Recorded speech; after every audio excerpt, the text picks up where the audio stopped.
और भारत में जहां सभी वर्गों को बराबरी का हिस्सा मिल रहा है, वहीं समाज के उत्थान के लिए कई वर्ग लगातार कार्य कर रहे हैं। और इसी बीच ब्राह्मण समुदाय भी समाज की दिशा और दशा बदलने के लिए प्रयासरत है, जिसको लेकर आदर्श ब्राह्मण फाउंडेशन पूरे भारत में ब्राह्मण एकजुटता का संदेश दे रहा है। वहीं फाउंडेशन के राष्ट्रीय अध्यक्ष आशुतोष उपाध्याय ने बताया कि उनके द्वारा समाज में ब्राह्मण के हितों में किस तरह के कार्य होंगे और ब्राह्मण समाज को किस तरह एकजुट किया जाएगा। इस मिशन को लेकर आदर्श ब्राह्मण फाउंडेशन ने मुहिम छेड़ रखी है। देश की बात किया जाए तो भारत देश में सभी जात सामान्य हैं, और अगर सामान्यता को देखा जाए तो सभी जात अपना अपना कार्य करते हुए नजर आ रहे हैं। अब जिस तरीके से देखा जाए, वैश्य समाज, क्षत्रिय समाज, अन्य समाज अपने अपने संगठन के साथ लेकर चलते हुए नजर आ रहे हैं। ऐसे में ही बात किया जाए तो ब्राह्मण समाज भी पूरी तरह से एकजुट हो चुका है।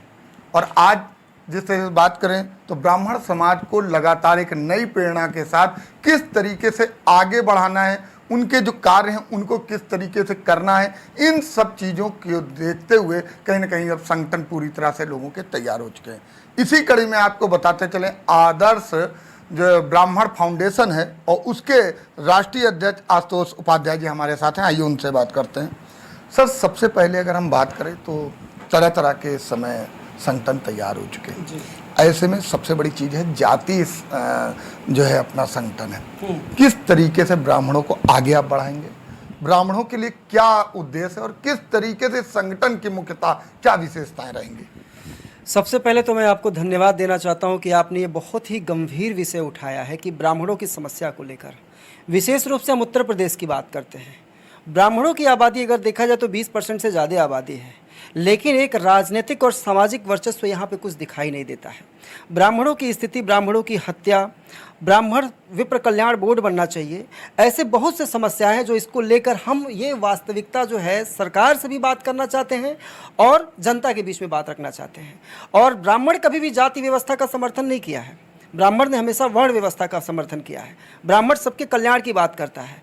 तो यहाँ पे हमारे कल्याण की बात क्या हो रही है?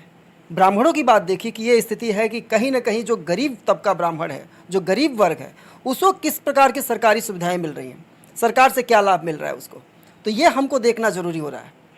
तो ये सब चीज़ें जो है हमारे आगे, ये सब विषय जो होंगे, इसको लेकर हम बहुत सी चीज़ें एक्टिविटीज़ कर रहे हैं और इसमें हम और भी आगे करते रहेंगे। और आगे आपने जो सवाल पूछा है कि सभी वर्ग के लोग ब्राह्मणों का सब अपना अपना संगठन बना रहे हैं।